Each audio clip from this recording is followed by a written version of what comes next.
Volim otići u knjižaru onako, bez ikakvog povoda i bez ikakvog plana.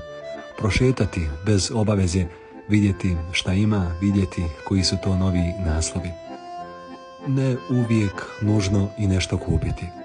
No danas sam otišao u knjižaru Kultura sa planom i sa idejom šta želim. Naime, kupio sam novi roman Vuka Draškovića, Suđenje. Meni je lično Vuk Drašković izuzetno zanimljiv i kao čovjek i kao pisac, ali i kao političar. Imam nekoliko njegovih knjiga i sve to što imam sam pročitao, tako da s nestrpljenjem čekam da počnem čitati i ovu novu knjigu.